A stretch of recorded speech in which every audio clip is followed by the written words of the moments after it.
Alright, another review. We're going to look at a couple models here of the eye, but one of these we're tying in eye muscles to the skull. So what I'm going to do is take this off so we can see inside. These models are going to reference a right orbit of the eye all the way to the inside.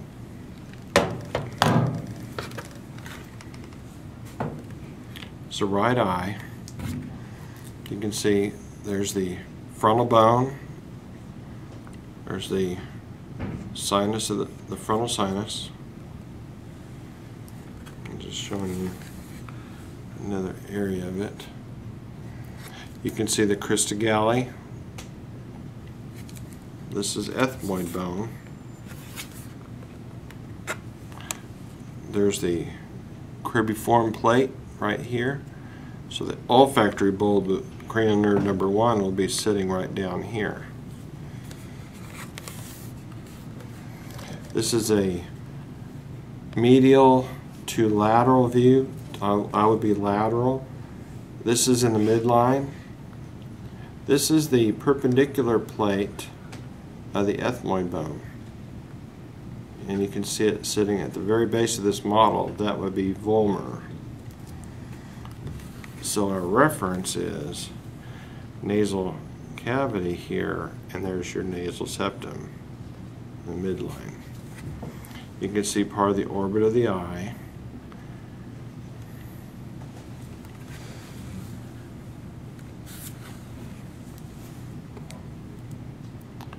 Right here, that's our infraorbital foramen right there.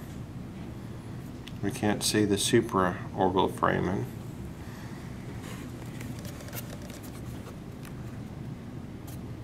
Notice these muscles that attach to the eye from front and they pull to the posterior. These muscles are named after their position on the eye.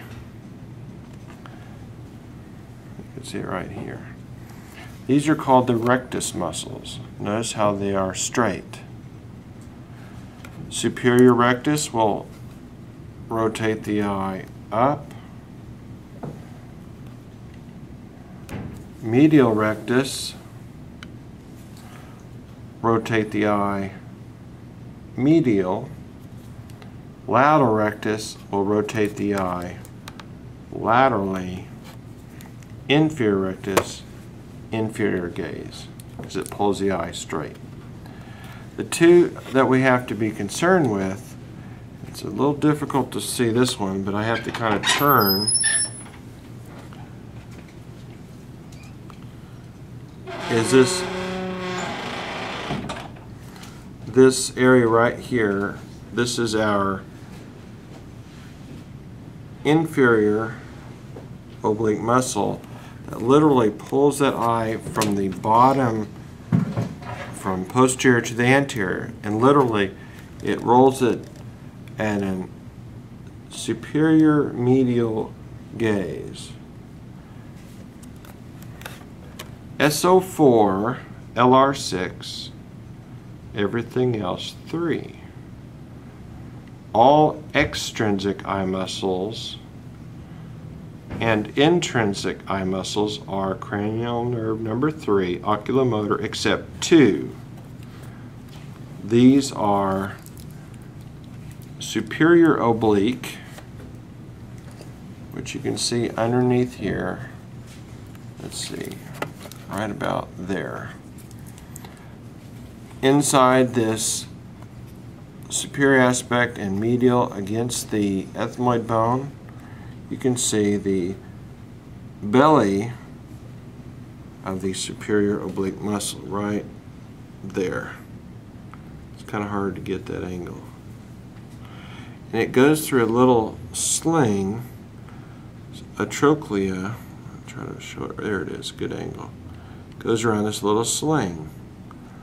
And there's the tendon of that superior oblique. When it contracts, it's going to cause an inferior lateral gaze. SO4, that's trochlear nerve that operates this muscle. Lateral rectus is the one that has its own nerve called the abducens nerve that pulls the eye straight laterally.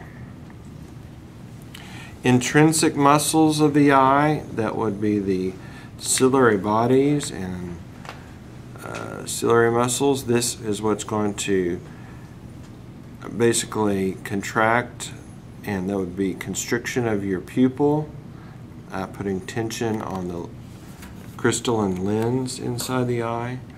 This is for accommodation, just like this camera has to adjust to the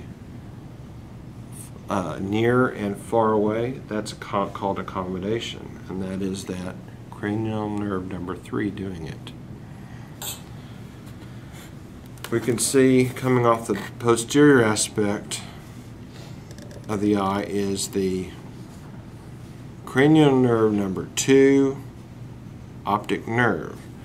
And this particular model actually shows part of that optic chiasm, and it's been cut at the midline.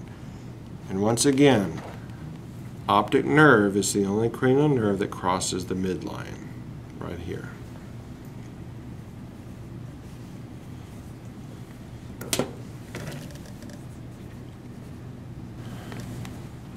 We're going to review our eye model. This is a right eye. I believe all our eye models happen to be right. Here's just kind of to show you this eye model.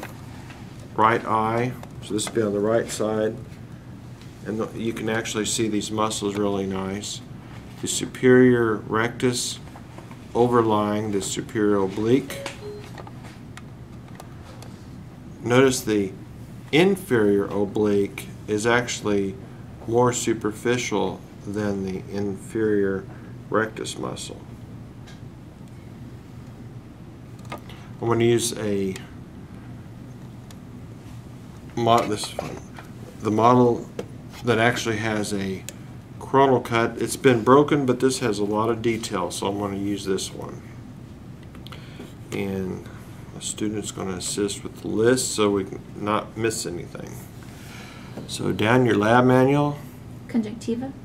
Conjunctiva, this area is going to be this epithelium that overlies the eye right here, and this actually continues inside your eyelids. So it's just that it's represented on this particular model as this little shelf right here, but it's only a few cells thick. It's not very thick at all. Like conjunctivitis, it's that redness, usually inflammation of this outer epithelium. Cornea. The cornea, this one is nice and broken. The other model had it to the cornea. This is your cornea, would be this clear covering. Sclera. The sclera, this is that white thick area. Sclera meaning white. This is the sclera. Iris.